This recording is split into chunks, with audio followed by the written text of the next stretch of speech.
కరీంనగర్ నగరపాలక సంస్థలో రూ.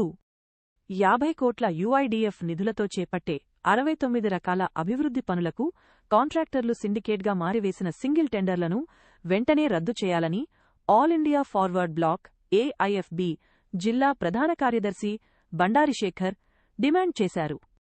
ఈ మేరకు మున్సిపల్ కమిషనర్కు వినతిపత్రం సమర్పించారు. పోటీ లేకపోవటం వల్ల ప్రభుత్వ ఆదాయానికి భారీ గండి పడుతుందని దీనిపై కమిషనర్ శ్వేతపత్రం విడుదల చేయాలని కోరారు. కేంద్ర మంత్రి బండి సంజయ్ జోక్యం చేసుకుని ఈ సిండికేట్ వ్యవస్థను బద్దలు కొట్టాలని సహకరించిన అధికారులపై చర్యలు తీసుకోవాలని శేఖర్ విజ్ఞప్తి చేశారు. ఈరోజు ఆల్ ఇండియా ఫార్వర్డ్ బ్లాక్ పార్టీగా మున్సిపల్ కమిషనర్ గారిని కలిసి వినతి పత్రం ఇవ్వడం జరిగింది. దీని వెనుక పెద్ద ఎత్తున అవినీతి అక్రమాలు జరుగుతూ ఉన్నాయి. ఈ టెండర్లో రాష్ట్ర ప్రభుత్వానికి మున్సిపల్ నగరపాలక సంస్థకు ఆదాయానికి గండి కొట్టే పద్దతిలో ఈ సిండికేట్ అవడం జరిగింది. కాబట్టి ఇట్లాంటి సిండికేట్ వ్యవస్థను బద్దలు కొట్టాలని చెప్పేసి కూడా ఈరోజు కమిషనర్ దృష్టికి తీసుకుపోవడం జరిగింది.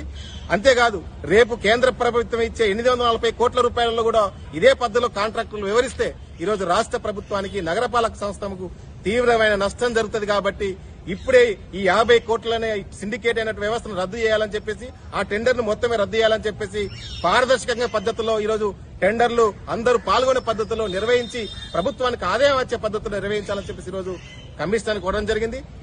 ఈ టెండర్ల వెనుక అధికారుల పాత్ర కూడా ఉన్నది. ఈ అధికారులు ఎవరో గుర్తించి వాళ్ళ మీద కూడా చట్టపరమైన చర్యలు తీసుకోవాలని చెప్పేసి కూడా ఈరోజు ఈ ఫిర్యాదులో పేర్కోవడం జరిగింది. నాతో పాటు బండారి శేఖర్ తో పాటు 27 డివిజన్ కార్పొరేటర్ బొట్ల శ్యామల కిరణ్ కుమార్ గారు, అదేవిధంగా మా జిల్లా కమిటీ సభ్యులు బద్రీనేత గారు పాల్గొనడం జరిగింది. మీది కాదు అందరిది, ఇది అందరిది, మనందరిది.